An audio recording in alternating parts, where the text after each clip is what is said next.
استاد شاگرد کو نام لے کر کے پکارے تو استاد کو حق ہے، مگر چھوٹا بڑے کو یا بیٹا باپ کو یا شاگرد استاد کو نام لے کر کے پکارے تو تیری نظر کے لحاظ سے وہ گستاخ ہے، اور تو اپنے الفاظ میں کہتا ہے کہ یہ حلال کا نہیں ہے۔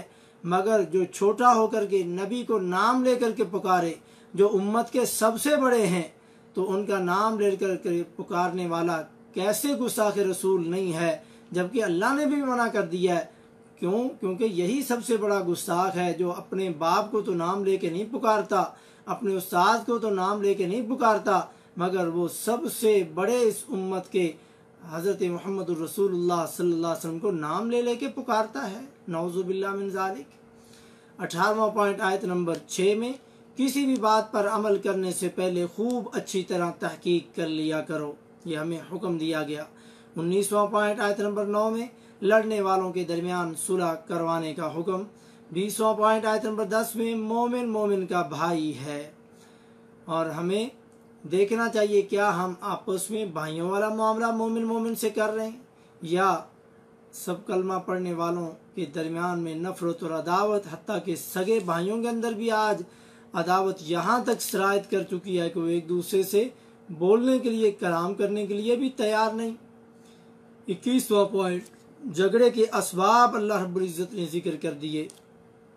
کسی مسلمان کا ایک دوسرے کا مذاق اڑانا، کسی پر الزام لگانا اور کسی کو برے اور الٹے نام سے پکارنے سے منع کر دیا گیا، کیونکہ یہی چیزیں ہیں جو جھگڑے کے اسباب بنتی ہیں اور پھر معاملے آگے بڑھ جاتے ہیں۔ 22واں پوائنٹ آیت نمبر 12 میں، کسی مسلمان کے بارے میں برا گمان رکھنا، اس کی جاسوسی کرنا، یعنی اس کی ٹو میں لگے رہنا کہ کیا کرتا ہے، کدھر جاتا ہے، کدھر سے آتا ہے، اور غیبت کرنا یہ منع کر دیا گیا۔ یہ کام کرنے والا ایسا ہے جیسے وہ اپنے مردے بھائی کا گوشت کھا رہا ہے، یعنی تم میں سے کوئی بندہ بھی یہ پسند نہیں کرتا اپنے اس مردے بھائی کی جسامت کی گستاخی کرنا اور اس کے جسم کو کاٹ کر کے ذبح کر کے اس کا گوشت کھانا، لیکن اگر تم یہ کام کر رہے گویا کہ تم اپنے اس مردہ بھائی کا خود گوشت کاٹ کاٹ کر کے کھا رہے ہو، والعیاذ باللہ۔ 23واں پوائنٹ آیت نمبر 13 میں، اللہ کے ہاں مقام، مرتبے اور عزت والا وہ ہے جو خوف خدا کرنے والا، تقوی کرنے والا ہو۔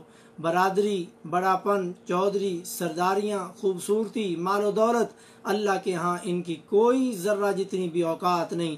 ابو لہب نبی کا سگا چچا کتنا خوبصورت تھا مگر جہنم کا ایندھن بنا، مگر حضرت بلال حبشی رضی اللہ تعالیٰ عنہ جو حبشہ کے تھے اور سیاہ اور کالے رنگ والے، مگر وہ جنت کے شہزادے بن کے گئے۔ یہ سب تقوی کی بنیاد پر ہے اور دل کو صاف کر کے اللہ اور اس کے رسول کو سچے دل سے ماننے کا یہ انعام ہے۔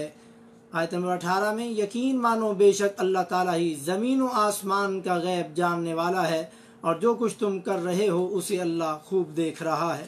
سورہ قاف 24واں پوائنٹ، اللہ کے نبی صلی اللہ علیہ وسلم عیدین اور خطبات جمعہ کی نمازوں میں یہ سورہ قاف اور سورۃ القمر، اقتربت الساعۃ وانشق القمر، یہ پڑھا کرتے تھے، کیونکہ ان میں ابتدائے خلق اور مرنے کے بعد زندہ اٹھنے، حساب کتاب، جنت دوزخ، ترغیب و ترہیب کا ذکر کیا گیا ہے۔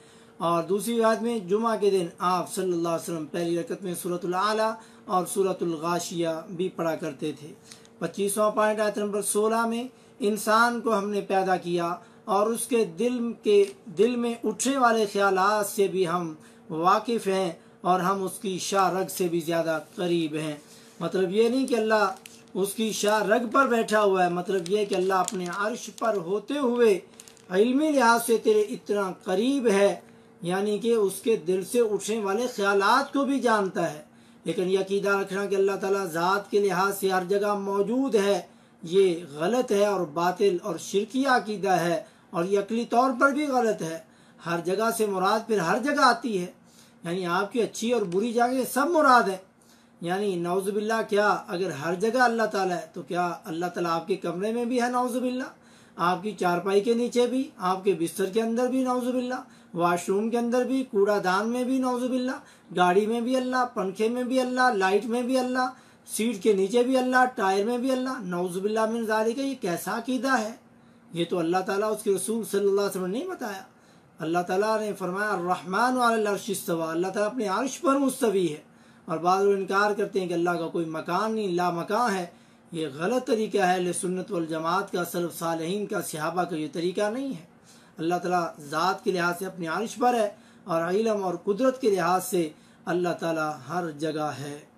26واں پوائنٹ، انسان، آیت نمبر 18 میں، انسان منہ سے کوئی لفظ نکال نہیں پاتا مگر اس کے پاس نگران اور محافظ موجود ہے جو تیار ہے، یعنی لکھنے کے لیے۔ 27واں پوائنٹ، آیت نمبر 19 میں، اور موت کی سختی بے ہوشی حق لے کر کے آ پہنچی، یہی ہے جس سے تو بدکتا پھرتا تھا۔ 28واں پوائنٹ، آیت نمبر 26 میں، جس نے اللہ کے ساتھ دوسرا معبود بنا لیا تھا پس اسے سخت ترین عذاب میں ڈال دو۔ 27 نمبر آیت، اس کا ہم نشین یعنی شیطان کہے گا، ہمارے رب، میں نے اسے گمراہ نہیں کیا تھا بلکہ یہ خود ہی دور دراز کی گمراہی میں تھا، یعنی اگر یہ تیرا سچا اور مخلص بندہ ہوتا تو میرے ایک بار کہنے کی وجہ سے یہ تیرا راستہ حق والا اور سچا راستہ کبھی نہ چھوڑتا اور میرے بہکاوے میں نہ آتا۔ 29واں پوائنٹ، آیت نمبر 30 میں، جس دن ہم دوزخ سے پوچھیں گے کیا تو بھر چکی ہے، تو وہ جواب دے گی کیا کچھ اور زیادہ بھی ہے، یعنی اور جہنمی بھی ہیں، تیرے دشمنوں کے لیے اب بھی میرا دامن کھلا ہے، اس میں گنجائش باقی ہے۔ اور سورہ سجدہ میں آیت نمبر 13 میں اللہ رب العزت نے فرمایا، میں جہنم کو انسانوں اور جنوں سے بھر دوں گا۔ والیاذ باللہ، اللہ ہم سب کو جہنم سے محفوظ فرمائے اور موت کی اور قیامت کی تیاری کرنے کی توفیق نصیب فرمائے۔ 30واں پوائنٹ، آیت نمبر 37 میں، اس میں ہر صاحب دل کے لیے، اس قرآن میں ہر صاحب دل کے لیے عبرت ہے، اور اس کے لیے جو دل سے متوجہ ہو کر کے کان لگائے اور وہ حاضر ہو، یعنی جس کے پاس دل ہو وہ گزشتہ امتوں کے واقعات پڑھے اور اپنے آپ کو سدھار لے، سیدھا کر لے۔ 31واں پوائنٹ، آیت نمبر 44 میں، جس دن زمین پھٹ جائے گی اور یہ دوڑتے ہوئے نکل پڑیں گے۔ آیت نمبر 45 میں، یہ جو کچھ کر رہے ہیں ہم بخوبی جانتے ہیں، اور آپ ان پر جبر کرنے والے نہیں، یعنی زبردستی ان کو ایمان لانے پر مجبور نہ کریں، تو آپ ان کو قرآن کے ذریعے سمجھاتے رہیں جو میری وعید سے ڈرتے ہیں۔ سورۃ الذاریات 32واں پوائنٹ، آیت نمبر 13 میں، ہاں یہ وہ دن ہے کہ یہ آگ پر تپائے جائیں گے، یعنی جس طرح آگ پر کوئی چیز پکائی جاتی ہے ایسے جہنمی آگ پر پکائے جائیں گے، تپائے جائیں گے۔ 33واں پوائنٹ، اللہ کے بندے اور اس کے ڈرنے والے متقین کی صفات، آیت نمبر 17 میں، رات کو بہت کم سویا کرتے ہیں۔ 18واں پوائنٹ، اور وہ سحری کے وقت توبہ اور استغفار کیا کرتے ہیں۔ 19 نمبر آیت، اور ان کے مال میں مانگنے والوں اور سوال نہ کرنے والوں کا حق ہے، یعنی ایک جو سوال کرتا ہے اور ایک وہ بندہ جو سوال کرنے سے ڈرتا ہے، اپنی بے عزتی محسوس کرتا ہے، ان دونوں لوگوں کا ان کے مالوں میں حق ہے۔ ایسے لوگوں کو تلاش کر کے اپنا مال یہ اللہ کے بندے ان تک پہنچاتے ہیں۔ 34واں پوائنٹ، سمجھنے والوں کے لیے نشانیاں، آیت نمبر 20 میں، اور یقین والوں کے لیے تو زمین میں بہت سی نشانیاں ہیں۔ 21 نمبر آیت، اور خود تمہاری ذات میں بھی تم کیا دیکھتے نہیں، یعنی اگر تم اپنی ذات کے اندر دیکھو تو کتنی نشانیاں ہیں، تیری آنکھ، تیرا ناک، تیری زبان، تیرا ہونٹ، تیرے دانت، تیرا جسم، تیرا یہ مٹی سے بنا ہوا یہ جسم جس کو وجہ سے تو اکڑتا پھرتا اور اللہ کے سامنے جھکتا نہیں، جس کی وجہ سے تو اللہ کو چھوڑ کر کے اوروں کو تو پکارتا ہے، تیرے جسم کے اندر ہزاروں نشانیاں موجود ہیں، کیا تو پھر بھی اللہ تعالیٰ ایک اللہ کے بارے میں بدگمان ہے؟ اللہ رب العزت ہمیں قرآن سمجھنے کی اور پھر عمل کرنے کی توفیق نصیب فرمائے، اور جیسے اللہ تعالیٰ نے اپنے نبی صلی اللہ علیہ وسلم کو فرمایا کہ اس قرآن کے ذریعے لوگوں کو آپ ڈراتے رہیں اور ہدایت کا راستہ بتاتے رہیں قرآن پڑھ پڑھ کے۔ میرے بھائیو، آج قرآن پڑھنے کا وقت ہے، قرآن کو سمجھنے کا وقت ہے، اس پر عمل کرنے کا وقت ہے۔ اللہ تعالیٰ مجھے اور آپ کو، تمام مرد و خواتین کو قرآن پڑھنے والا، سمجھنے والا، غور و فکر اور تدبر کرنے والا بنا دے، تاکہ ہماری دنیا اور آخرت کامیابی سے ہم اس میں سرخرو ہو سکیں۔ وما توفیقی الا باللہ۔